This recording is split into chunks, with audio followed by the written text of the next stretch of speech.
Welcome to the Spotlight segment. This is a segment dedicated to interviews with developers or interesting happenings in the world of Android. And now for this week's episode, here's your Spotlight. Now we move on to our Spotlight section, and we're going to look at some phones released by Motorola. Karine, I think you're kicking us off with this, All right. So Motorola this week released 4 phones. Actually, the flip phones that the Razr, the Razr phones that they have, the revival of their old Razrs. So now they have the Razr 6. Is it the Ultra or Pro? Is it called? I will bring the information. So if you're in the US, they adopted the Ultra, and elsewhere it's like the Plus. So I don't know what the deal is. How Moto does it. No, actually, the difference is, as far as I remember, the difference is in having the number. So for you, I think in the US it's without a number, and for it's not the 6, it's just the Pro thing. And other countries, it's with the 6 name, with the 6 number in the name. So I think this is the difference. But actually, the phone is the same. So people shouldn't be confused. Actually, it's actually the same phone. I will talk about the Ultra one, which is the best of the 2. It has the 8 Elite, of course, the Elite from Qualcomm. It's by the way, here I want to mention something which Warren will like so much. There is a variant. It's not available everywhere, but did you read about it? It's the 2 terabyte version. What about it? Oh my! No, I didn't see that. I saw the 5 terabyte. I love this. That's my I phone. Like Motorola. I want that. I want that immediately. Someone needs to bring it round to my house. Not that Audible lets you put your entire library on your phone, but you could. Yeah, I know. Oh, seriously, Karine, are you joking? No. Oh my God! Actually, I just remembered you when I saw the information. While I was reading the review, they were mentioning that there may be a 2 terabyte version, but it's not available everywhere. So I was like, Warren, you should bring this one. That's definitely my phone. But just imagine for 2 terabyte, I'm set for good. And all those Audible books that 700, almost 1,000 that you have. Ed, do you know how long it took me to download all of those on my S25? You have to do it all again. Sometimes I wake up at 4 a.m. So I on a few nights I'll have 2 hours downloading them, and then I'll do it the next night or whatever. But I just wish I could. Anyway, we're on Motorola now. Sorry, I'll bury my hatchet with Audible. Wouldn't it be nice if they just have a download all or whatever, something like that? Yeah. Download your entire library. If I could transfer them, that's what I want to do. Don't want it cached. So now we have 3, right? There's the Razr Plus, and the Razr Ultra, and they're I think 600 for the regular Razr. It's got the smaller screen on the outside, and then it's 1,000 for the Razr Plus, which is the same as it's been, I think, recently. And then the new one is the Ultra, which is starting at $1,300, if I'm not mistaken. Yeah, $1,300. Yeah, but the differences between the Razr 6 Ultra and the other one is this Razr 60 only. Is not just in the screen size. Actually, it's also in the processor. I think they are using something from MediaTek in the other one. So it's actually meant to be not a mid-ranger actually, but it's not the same experience that you get. It's not the high-spec phone that you get. So they are trying to make some differences between the 2. So it's not like when you deal with for example, the Samsung. I'm not talking about flips. I'm talking in general. So when you get the S25 and S25 Plus and S25 Ultra, the difference. And there is no difference in the processor actually. So, but here there is a difference in the processor itself that is used, and in some other specs. So this should be like taken into consideration when people want to buy these phones. But actually, they are expensive. I think both of them are considered expensive, and I think I don't know who will get the Ultra. Actually, not me, of course, because I'm not a fan of flip phones anyway. But like if you compare them to Samsung Flip, they are just the Ultra one is much expensive. It's much more expensive than the Flip one. However, okay, you should put into consideration something, which is that this phone is using the Elite, whereas the Samsung Flip, the last year's Flip, is using the Gen 3, so it's already one generation older. But I don't know, people could just wait and get the Samsung one if they want to. Yeah, and the Samsung one, though, it was just the starting point is the 128. You know, however, the 1300 from Moto is 512 gig. Yeah, that's a good point. And the Plus, the Razr Plus, even the 2025 version still uses the Snapdragon 8 Gen 3. So I think if you want the Elite, you have to get the Ultra.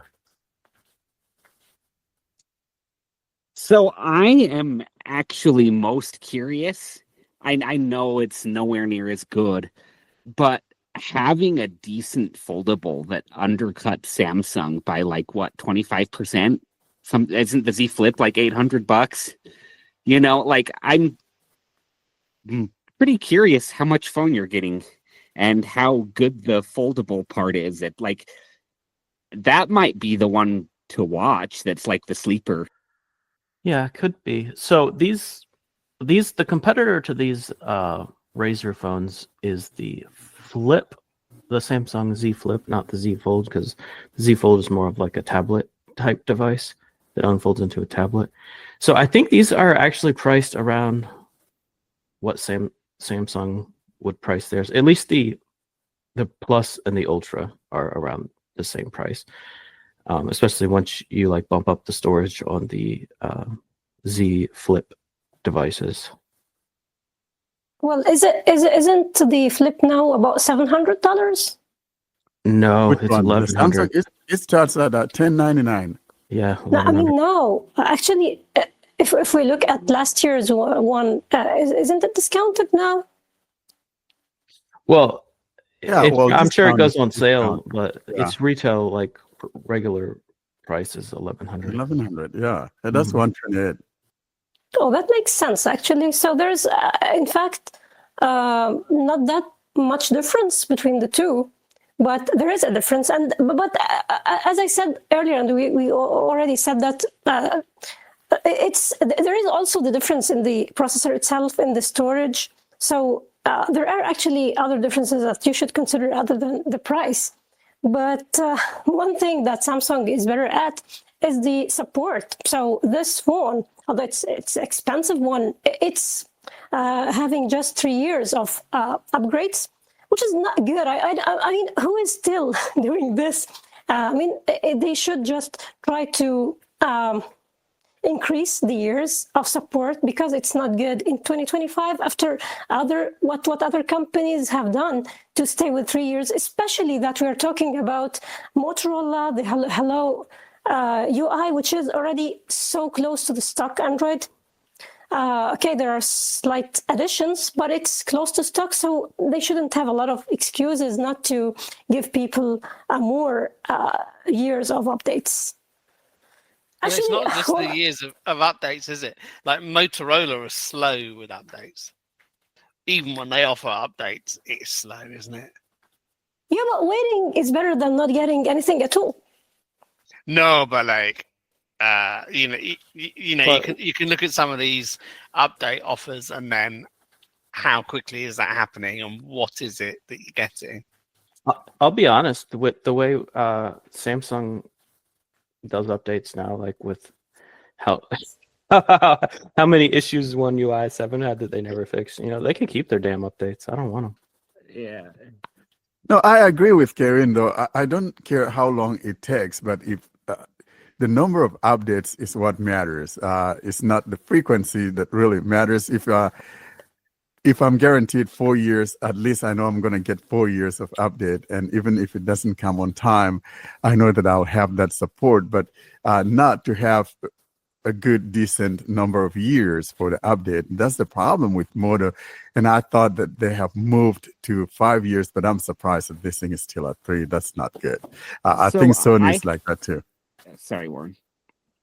I have kind of a hot take thinking about this, and I don't want to like derail us, but I almost don't care about that on the flip and fold phones as much as I do. I mean, I still care, sure, but as much as I do on like, you know, your Pixel 9 Pro or S25 Ultra. The reason is, like, you're going to be lucky if that thing lasts 3 or 4 years, right? Like the hinge, you know, it's just not as durable. Like, you're probably going to be getting rid of it at that point anyhow. That's a good And point. maybe, like- I'd like to see what these phones look like in 5 years, how they're holding up. Well, isn't like the first that fold, is it still available? People like reviewers and people who just acquired these phones should just talk about them after maybe 3 years or something to really say, okay, is this thing able to continue working, or is it nothing after that time? But yeah, it makes sense. The technology itself is still new. This whole thing is still new, and it's just unable to compete. I'm personally not into foldables, and I don't think that I'm going to purchase one, especially currently where the durability of these phones is just not that thing that you could talk about. So yeah, I want just to add that one thing which is good about the new, or which is interesting about the new Razr, or the 2 new Razrs actually, is the materials that they have used for the back panel. I hope really to be able to have a hands on one of these phones, because I like the thing that it uses wood. So it's something nice to have wood as the material for the back panel. It's nice for the back of the phone, and they have also the eco leather, which is something that other companies already use. And there's something else I forgot actually its name, and I didn't get what it is actually. Did you It's get the suede. What? Suede. SWU.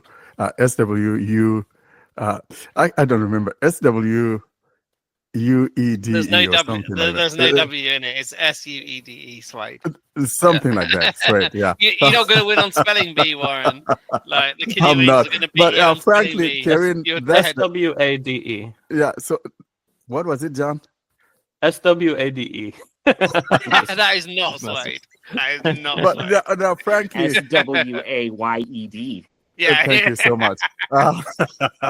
But to be honest, I think that's a put off for me. I don't want a wooden phone. You know, maybe it may warp, or you know, I don't know. If you live You in could a carve your humid, initials into it. if you have a humid, if you live in a humid area, I don't know. the Note 7 battery had been in a wooden phone. Yeah.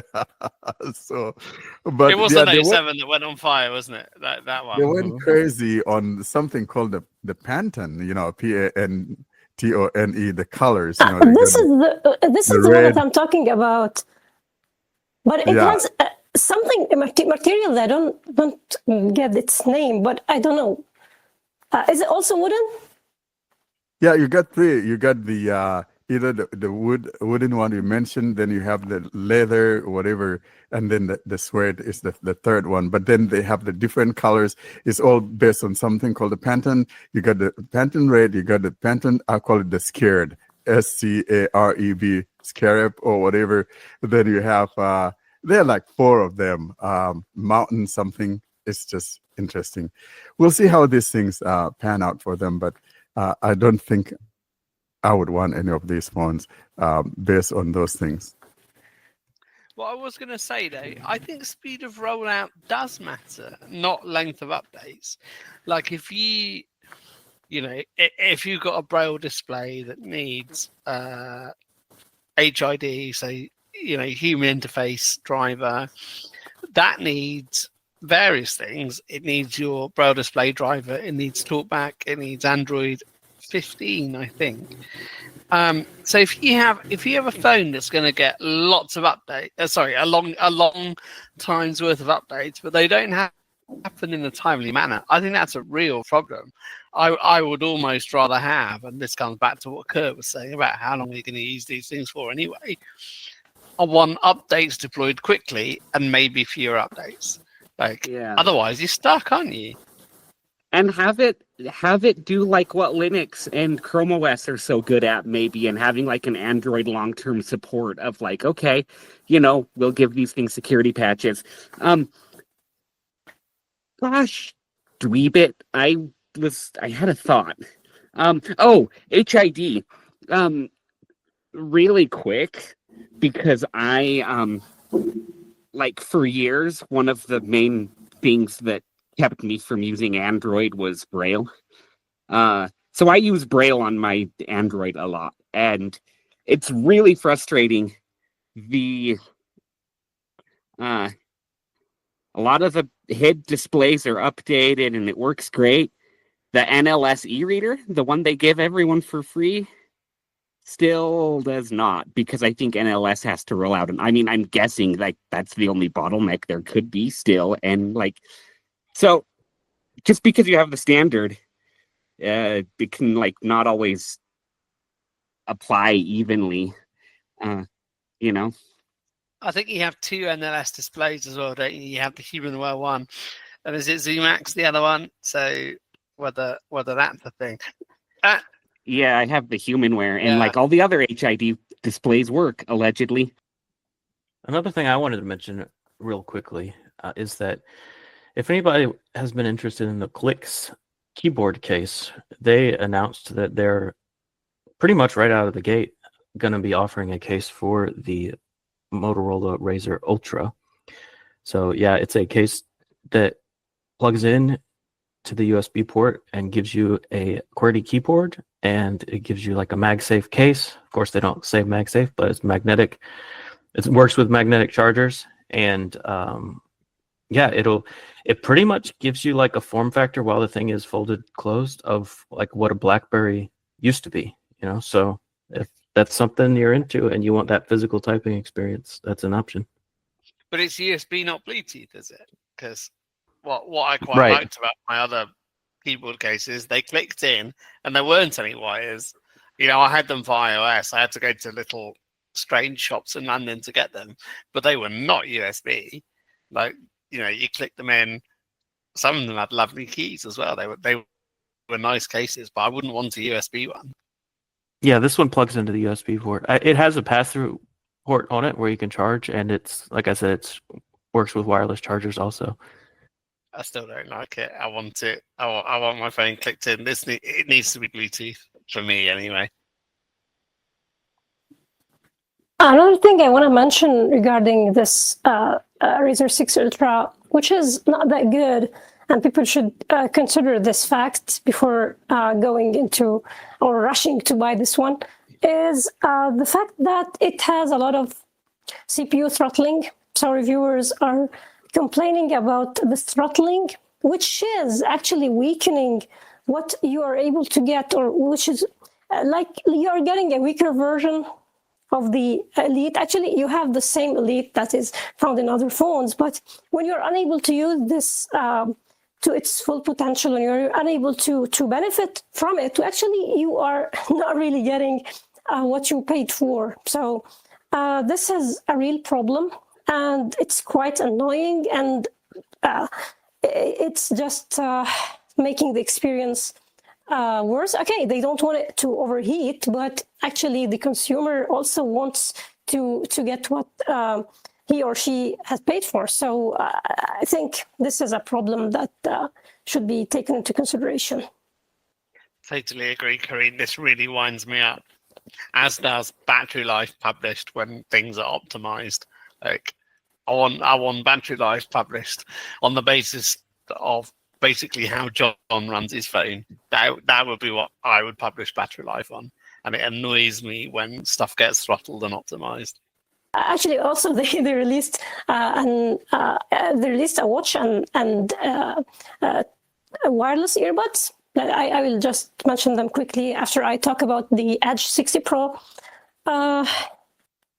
So the Edge 60 Pro has actually I like the weight. It's 186 grams. I still like light phones, which are not a trouble to carry and to keep holding.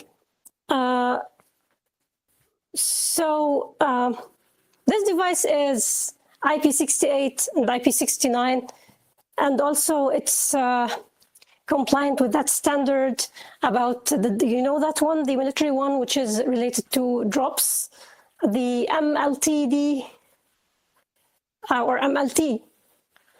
Wait, what's it? No, it's MIL. We just call it the military grade, whatever. Yeah, STD. And call it good. MIL. Yeah. Military. Yeah, this is one military standard.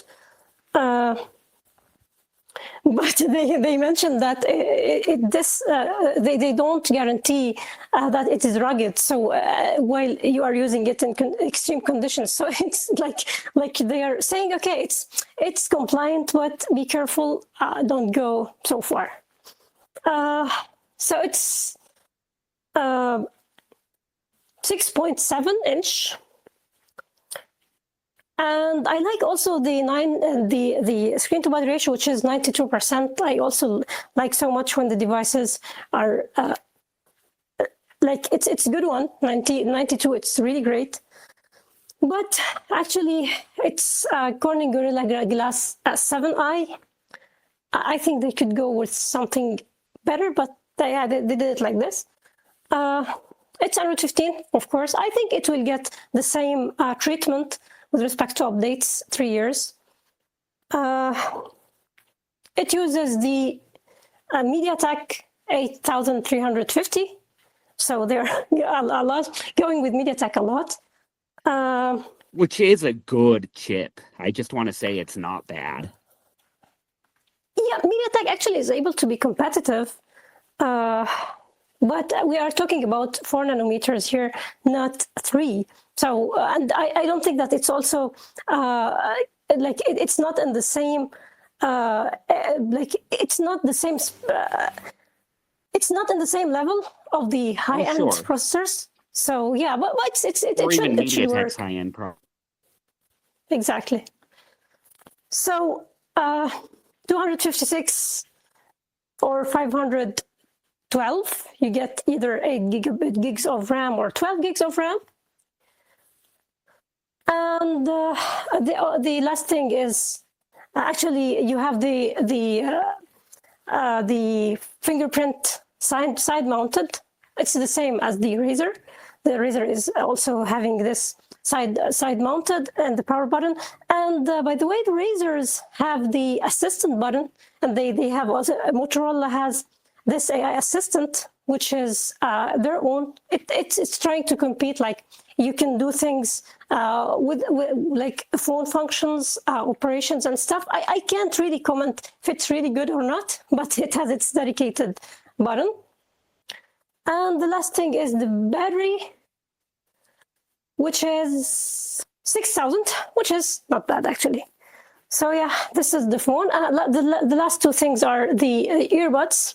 Like they are just the normal regular earbuds.